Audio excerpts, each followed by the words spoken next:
Hey everyone, and welcome to the first ever Conversation Starter podcast in association with Connect the Dots. My name's Shirley Blanch. I am one half of the Conversation Starter podcast, and I'm here with the lovely Dr. Tara Quinn, who is the other half. And today, this is just going to be our first little podcast as an introduction to the work that we do in the community, the project itself, and telling you a little bit more about why we're doing the podcast. Tara, welcome to our first ever episode. How exciting is this? I'm so excited and eager to let people get a sense of us, who we are and what we do and what we want to do. Absolutely. So first of all, I think it'd be really good to give people a little bit of background about the project for people that haven't heard of the project before. And this really was your baby. This was your brainchild back in 2021. We're coming out of COVID. Tell me, what was it that you thought, I want to set up a community? Want to set up a community group, a walk. I mean, what was it? Did it start off being a walk, or what was your idea? It's a really interesting backstory. So I'm a local psychologist. I have a practice here in Horsham where the project is based and where we're based now. And I felt a bit at loss as to what I could do to kind of help the community like a lot of us did. So I thought, right, how can I use my skills to help people basically connect? It was the loneliness and the kind of isolation and separateness that really struck me. And we had restrictions still about how we could socialize and where, but we were allowed out in groups of 6, I think, to begin with, and then 12 and whatever it was. So I came up with the idea of let's do something where we can get people meeting outside, just connecting, conversation, really basic.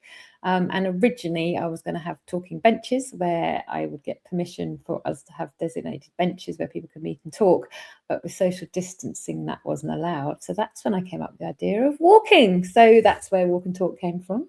I tried it for a few weeks and then somebody came along and said, hey, I can help with this. I like this idea. And here we are now, nearly 5 years later, and it's a community interest company. And here we are. So it's a really simple story, not glamorous, but that's exactly how wellbeing should be. Simple, effective, and consistent.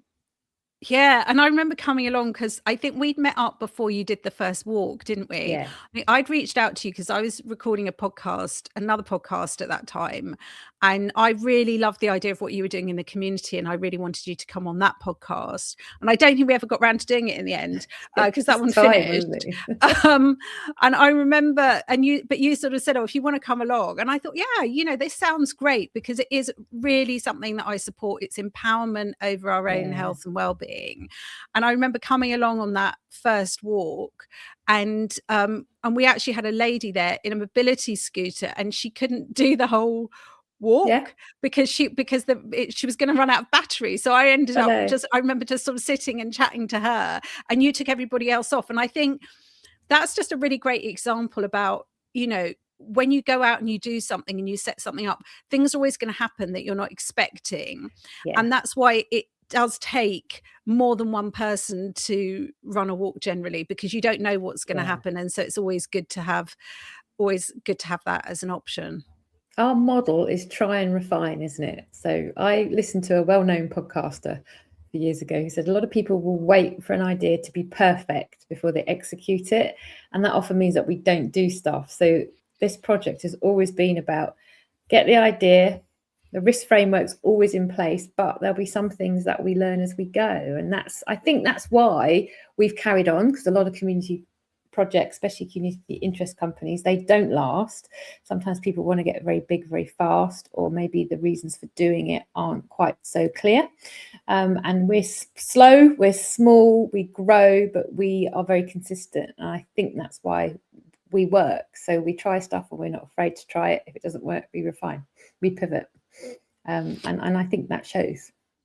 And I think what was great is that we just really aligned with our values around about empowerment for people. So this is a way for people to come out and actually do something for themselves and improve their own health and well-being. And we're just sort of like creating an environment where they could do that. One of the things that I really love about being involved in the project is you know, it is, we have several branches of it. You called it the conversation starter project and not a walk and talk thing, because you know, there are lots of walk and talks out there now. There weren't so many when we started, but it's sort of grown, and there's a lot of wellbeing walks and things like that. But what sets this project apart, I think, that I like, is it has sort of like the different branches. So we have the walk and talks, which we can talk a little bit more about those, because as far as I know, I think we're like the only psychology led walk and talk with a specific framework that we've put together. We are. So what sets our walks apart, do you think? Can you explain to everybody from a psychology perspective what sets our walks apart that they might not get on another random walk that they might go on? So I like to think of it as kind of a continuum. So on one level, you've got community kind of interest walks, I guess. So in our local area, we have a lot of lovely organisations that run walks where you can see points of interest and you happen to connect with people along the way. That's great. It's movement. The other end of the scale, you have more what we call therapy walk and talks, where you may have one-to-one or groups where there is a therapist and there is a clear goal and people come along with a therapy aspect in mind. We kind of sit in the middle. So we are psychology led and mindfulness led. So we have two experienced practitioners in different fields with a really good risk framework, but it's not therapy. We are just using our skills at the top to help people come along and connect organically in a way that they should do when they're outside of a walk as well. So we're just helping people feel more confident again. So at the beginning of this project, a lot of people had lost basic skills in how to communicate. There was a lot of anxiety and fear over doing it. We'd had that instilled into us. Now we look back, it was quite a tricky time. So what we want to do is empower people to connect and feel good, but in a way that they can do organically themselves. We're just the kind of icing on the top, or the kind of the framework to allow them to safely do it. So I see us sitting in the middle, and it's really clear, because sometimes you might see mindfulness coach psychology and think this is more of a clinical intervention, and it really isn't. And that's what we want to show people. It's very organic. It's showing people that you can be empowered over your own health and well-being, and hopefully replicate it in other ways. And so we provide a framework where we've put things in place that make it as accessible as possible. We've got rid of as many barriers as possible for people. So, for instance, we walk every week. You don't have to book on. We don't leave on time because, you know, if you might be running a bit late, things like that. So there's a lot of thought, like us most of the time. So there's a lot of thought that's gone in behind this, which makes it more accessible. Exactly that. What would you say, though, has been some of the outcomes from the walks that at the beginning you would never have foreseen happening? It's exactly that, removing barriers. So a lot of us don't like the idea of having to book on things, the shame of having to cancel or not going and feeling guilty, the pressure of being somewhere on time. So literally kind of post-pandemic, in those early days, public transport was still recovering. So a lot of people found it hard to get to places on time. And if you psychologically, if you know you're going to be late, or you're walking in, you know, to a group of people somewhere, you can feel really anxious and self-conscious. And that's an extra layer on top of the anxiety that a lot of people are already experiencing. So weirdly, the stuff that looks like we haven't thought about it is really thought through, because we're trying to reduce barriers to accessibility, to anxiety. So the simple stuff that I've noticed, those outcome measures, are the fact that people go, I don't feel shamed if I'm late. You know, it will make the difference between someone going, oh, right, I'm never going to make the bus now, so what's the point? Which a lot of us will do psychologically, versus, do you know what, I'll go. People meet us halfway round sometimes. We call it the kind of crocodile, don't we? And that's the stuff that I love. And even when, so we've had feedback from people, even when people haven't come, knowing it's on is also a stabilizing factor. So the fact that you don't have to book, it's always on, we don't cancel, you know it's there, just removes so many barriers. And that's the stuff that I thought about, but didn't really think about how much impact that would have on people.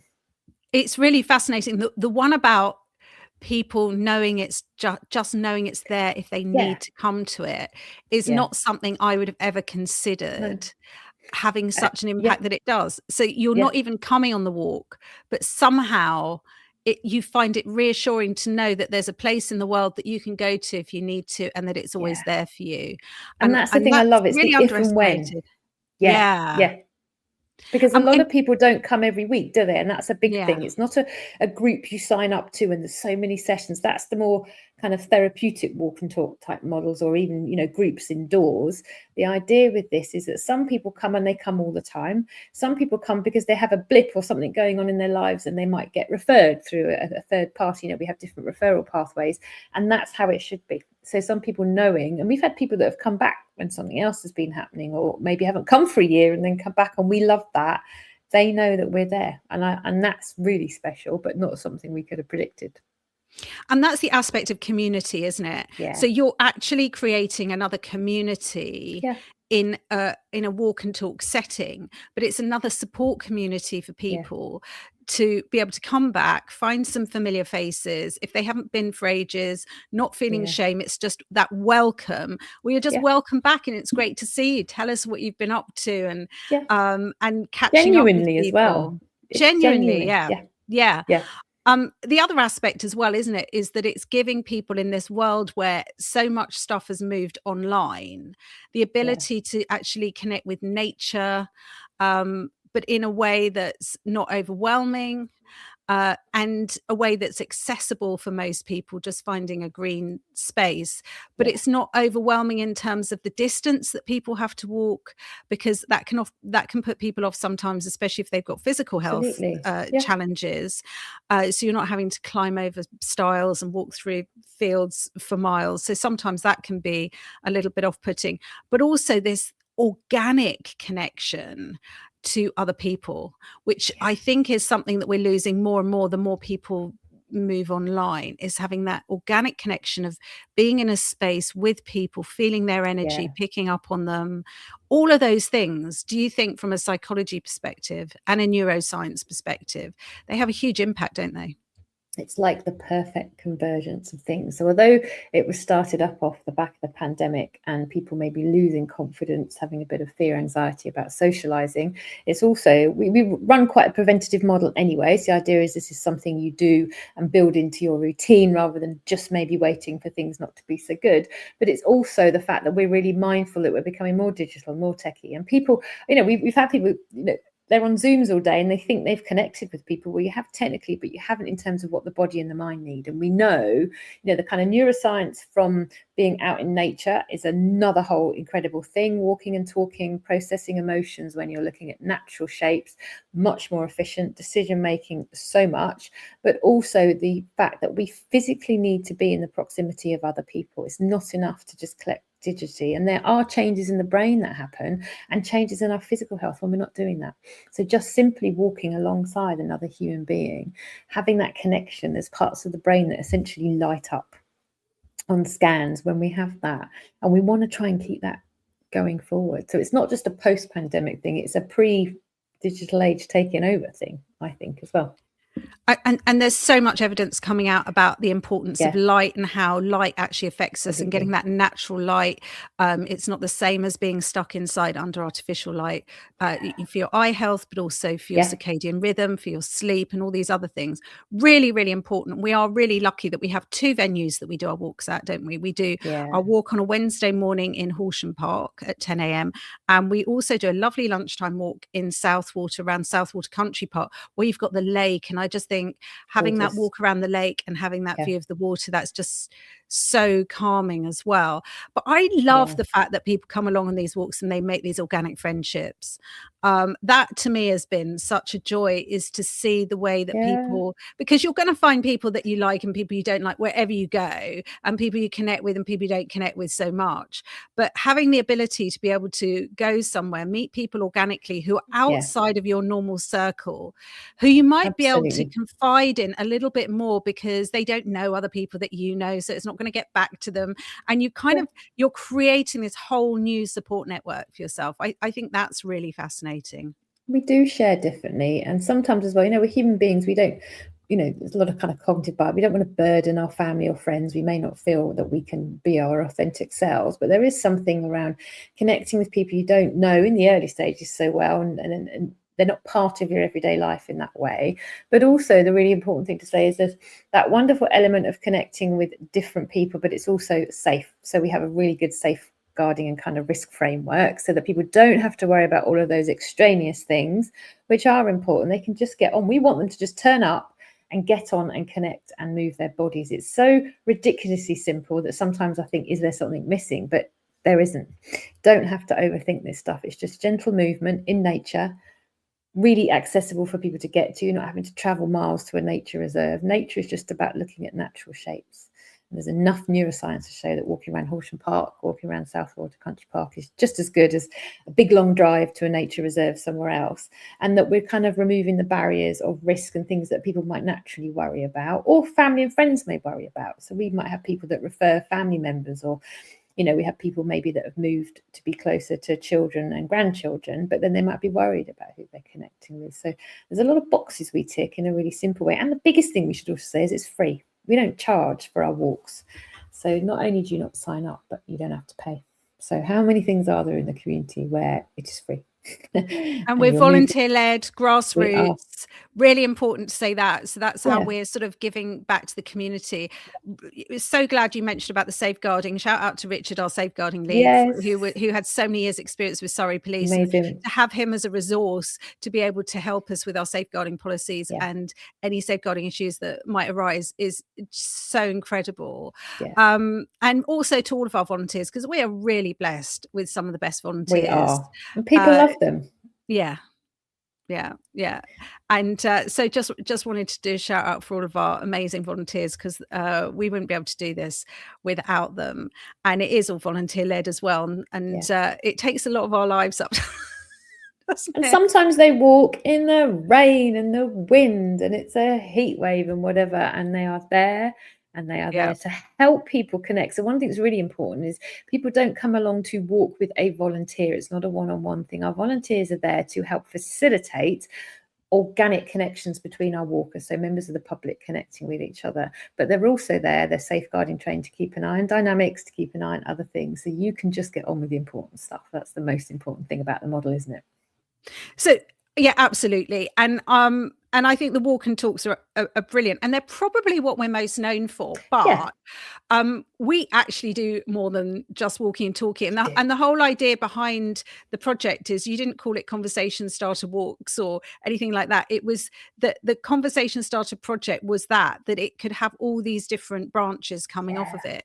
And so one of the things that we really love to do is training, because we set up as a CIC rather than a charity. So we weren't relying totally on trying to get grant funding and things like that, which is very challenging if you haven't been in that world to sort of put these proposals together, and it's very time consuming. So we wanted to be able to offer services where organizations would pay us to go and do training, and then we could take the excess profits from that, put it back into the project and keep it going, so that organizations can feel that they're supporting wellbeing in the community as well, and combining the mindfulness and the psychology. So do you want to talk a little bit about the sort of the training models that we offer, because it's a bit different from what's out there with the mental health first aid, isn't it? Which is what we like. So we don't like doing what everyone else is doing. We're a little bit different, and not just to be different. We like to see what works and what doesn't work. And unfortunately, there is a lot of rote learned mental health stuff out there. Mental health is still seen as very different from physical health, and what we're all about at the project is we have this wonderful hybrid of your mindfulness versus my psychology background, but we're grassroots. So we go, what do people need and what don't they need? So we want to empower people. We take a really preventative model. So the idea is that we're providing psychoeducation about the link between your mind and body, so how your emotional health affects your body, but also how your physical health can affect how you think and feel and ultimately behave. And the idea then is that we're going into businesses. We do a lot of training in the voluntary sector as well, because all our fantastic volunteers in the area, they're overwhelmed. Some of them are burnt out. They are facing more and more from the public in terms of just the stuff public are dealing with. It's coming to them. Sometimes they're the only people that the public have spoken to. So we recognise where the areas of need are. But what we do really different is the preventative stuff. So we want people to take the time to learn this stuff, to know what to put in place and the stuff that works. And whenever we run training sessions, people always say, wow, we had one, didn't we, recently? People were like, I feel different just after a couple of hours. And that's what we want. So we've kind of looked at the the breadth of the market, so to speak. So we do training on stress awareness. We do training, kind of on generic emotional health, but preventative. But also we've also identified, haven't we, the kind of remote worker market as well. So one of the things that's not being tapped into is the amount of people that are still doing hybrid working or even just remote, who maybe haven't even met people in their business. And that's wonderful that we can have so many more jobs on offer, and we can work from home and there can be extra benefits, but at the same time people aren't connecting. So it comes full circle to what we said at the beginning of the podcast, that people are not in the physical proximity of other humans for a lot of the time. So our remote worker wellbeing training is something we've piloted, we've had good feedback on. We'd love to do more of that. So that's helping businesses know how to check in on those employees that you only see like this through a computer screen, what to look out for, how to pick up on the stuff that you might not pick up so well compared to when you're seeing them in person. So we do all sorts of stuff. We do a lot of training for the Horsham voluntary sector, which is really fantastic. But we can basically, we're quite bespoke. So with our unique combination of skills, we can go into an organisation, whether it's in the voluntary sector, private sector, and go, what do you need and what's the outcome that you need? I think that's why we're a little bit different. We don't just have one model that fits everybody, because emotional health and physical health doesn't fit a rote learnt model. I love that, and I completely agree. And what I really like about the combination is that we can provide people with the theoretical information behind something. So understanding why something is affecting you in a specific way, giving you the theory about it, but also we always leave people with practical things that they can do for themselves, because we take that whole concept and our values around empowerment over health and well-being that we use in our walks, and we take that to whatever training we're doing. So we're never going to turn up and go, well, look, we'll give you all this theory about it. No, we're actually going to give you a plan. We're actually going to leave you with some things that you can do so you can structure your day more effectively, so that you're the one helping yourself. Because like you say, it's about the preventative stuff. And I think we live in a society where we're kind of sort of disempowered a bit to think, well, there's not much I can do about my own health and well-being. And we always sort of talk about health and well-being rather than dividing it into mental health and physical health, because it's just health at the end of the day. And you can't really take one, when you understand how the mind and body works together, you can't really separate them out.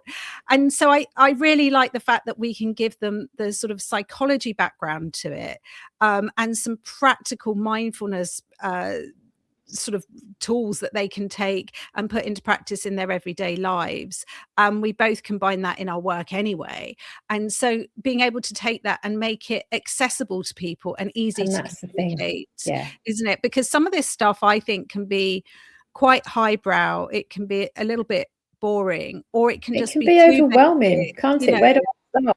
Yeah, how many of us have self-help books by the bed, or a list of things to try? And how many of us now, some of our well-being stuff can become a chore. I haven't done this today or that today, or I haven't used my app for this well-being. Is we strip all that back and teach people to incorporate things. You're not having to think, it's more routine and habitual, but it's all evidence-based as well. We don't jump on the bandwagon of what's trendy or the topics that are trendy. This is, old school. Where's the science? Where's the evidence behind it? And one of the things about the experiential work that we do, or that you do, is that people are there in the moment going, look how different my mind and body can feel in the moment. And that's the stuff that blows people away. I had, relief from this big, heavy feeling I had when I first came into a training event. And to see that is pretty amazing, isn't it? I think it's also as well because of COVID, everybody jumped on all the online stuff to start with, and they're like, show me more, I've got all this information, this is so great. And now everyone's at saturation point where I don't really want anyone else telling me how can I improve my health and well-being, to be honest with you. I've kind of had enough of it now. But actually what I want to do is, and it's okay to say that, because I think a lot of people don't want to say it, right? I'm fed up of apps for mental health. I want to have something a little bit more organic. I want to be in a space and I want to actually try something, and I want to actually feel better afterwards. I just want to feel better, and I want to know that I can then access that and do that whenever I need it. and I'm not reliant on somebody else or technology to be able to do that. Absolutely. And that's what I love about what we do. So we've kind of got the training aspect, and I should probably have said at the beginning that obviously you've got so many years background in psychology, and the same with me doing the mindfulness and meditation. So we are combining those skills. I probably didn't make that clear right at the beginning. We're super old, so if you tot up the number of years between us. Yeah, but I think that allows us to be a bit more flexible, because it's like everything, isn't it? You the more you've done it, the more you've tried it, the more you've seen what works, what doesn't work. And that's it. And But it's okay. No, that doesn't work, and let's try this and let's refine. And I think that's what makes us quite unique as well. We're quite a unique combination, aren't we? And it's nice. Yeah, because I think there's quite often you get the sort of holistic world, which kind of only embraces that, and then you get I guess the more sort of NHS background, formal structured staff, and they tend to stick very much in their own lane. And I think it's a shame, because we should just be taking the best of both and combining them together to give people what they need. Otherwise, you're kind of telling people what they need rather than being led by what they want themselves. Aren't we all fed up of that? It's quite nice to be able to go, what do I need? What works? What doesn't? Can I have some time to try it and see? And do I want more? Do I want less of that? And like you said, it's incorporating things into your routine, but making it manageable. Sometimes it feels really overwhelming to go, where do I start? So we do that job for people in our training. It's about, right, here's some little things you can do to structure your day. Here's some stuff you can begin to think about. Because if you don't know if you don't have the psychoeducation, so if people don't know when they're stressed and when they're not, which probably sounds really stupid, but the difference even between good and bad stress, we strip it right back, don't we? Because if you're not noticing, observing, we're just in a quick fix culture of, right, anything I'm noticing, I've got to get rid of straight away. But actually, we can be encouraged to be able to notice, sit and go, right, when do I need to intervene? And when am I able to maybe just make room for some of this stuff, but I can still do what I need to do, and that's the stuff, unfortunately, doesn't sit well with the quick fix generation. And we're not about quick fixes. We're about kind of core shifts in people's well-being. Yeah, but I still think we give people easy and accessible things they can do. It's digestible, isn't it? But it's building that habit, and it's being sustainable. So it's done. And it's like you say about the stress. Stress can be the biggest gift, can't it? Because actually what stress is doing, it's using the mind-body connection to show us where we're placing our focus and attention. And it allows us to notice our thoughts, because most of the time we don't. So it's stress can be a gift, even when it's overwhelming stress, because it's often highlighting maybe something you need to change. So moving forward, looking to the future, we've got some exciting things happening. Why did we want to do this podcast? Because we have kind of got enough on, haven't we? But I think we like taking more on. Because we like to evolve. So 5 years in, we don't want to be static. We want to reach more people. We go to so many events and meet so many incredible people in the Horsham district, and sometimes people are doing things that we go, well, if you and I matched up and we could do more and more efficiently as well. So the idea with the podcast is that we want to reach organizations, get them on so people know who's doing what.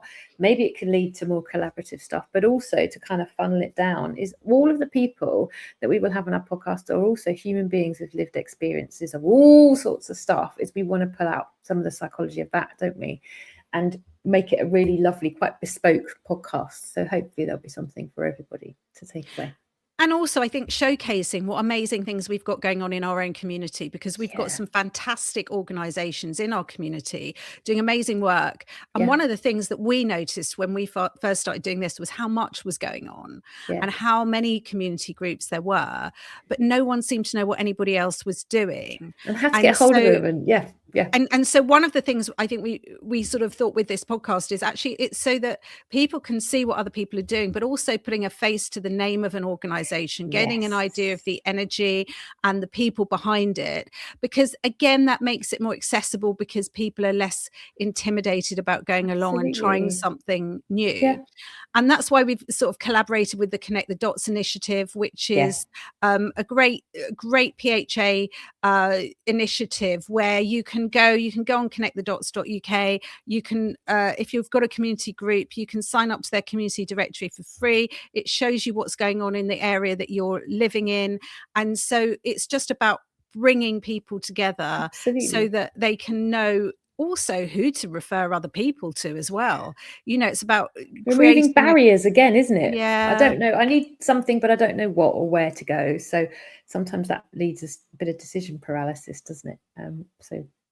And the other thing people say as well, so it sounds a little bit big-headed, but sometimes people hear about our project, but then they meet us and then they are very different, or say, oh, wow, you sometimes just need to get to know people as well. So, you might hear about a project and think you have an idea of it.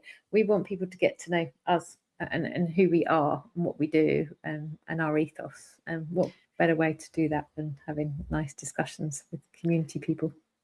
Definitely. And so moving forward, then we're doing the podcast, we're still doing the walks, we're doing our training, we're doing the podcast. We are in the process. We're just finalizing.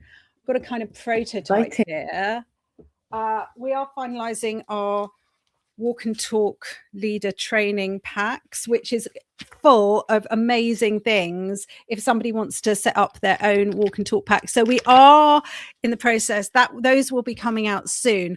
And what was the idea about bringing those out, and why you wanted to do that? Because that's sort of been a passion project for a while. It's just taking us a while to get them all finalized, isn't it? We just thought, what have we developed? What if all this time and effort that we put into running these walk and talks, the things that we've learned, the safeguarding, we've evolved so much in 5 years, and we think other people are always saying to us, I'd like to do that. It's such a simple model and it works, but what's the barrier? How do I do it? How do I do it safely? Where do I start? Again, we've put that all in one place for people. So the idea is then you buy a pack, and we've got different kind of levels. You can buy a pack and go and do it yourself, or we can give you a bit of consultancy.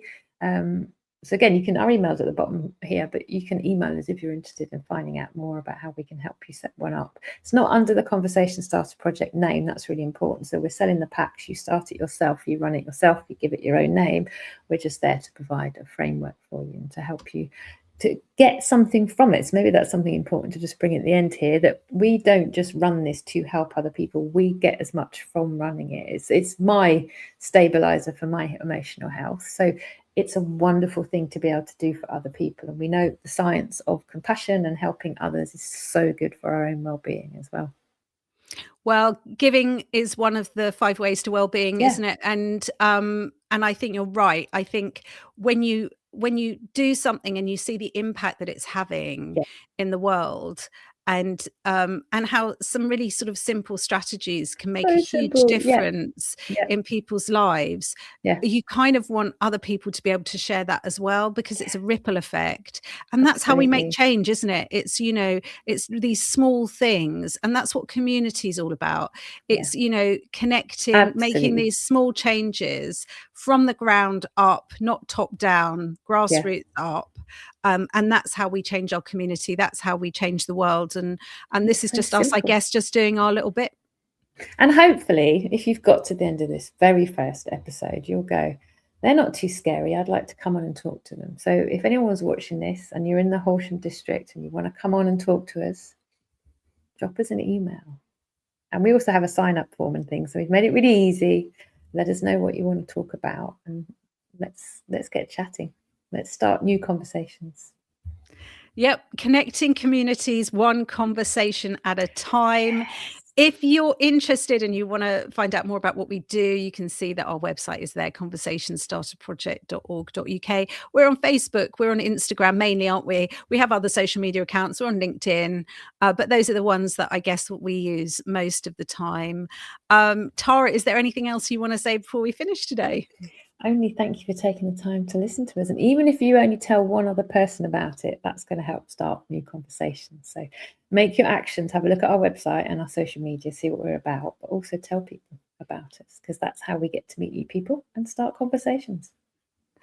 Absolutely. Thanks everyone for listening today. Big shout out to everybody that's ever come on any of our walks, all of our wonderful volunteers, anyone that's ever used any of our services. We really appreciate you. We wouldn't be here without you. And thanks to everyone for listening today. We're going to catch up with you again soon, because we've got some wonderful guests lined up to come on. In the meantime, do take care. I'll see you soon. Bye-bye.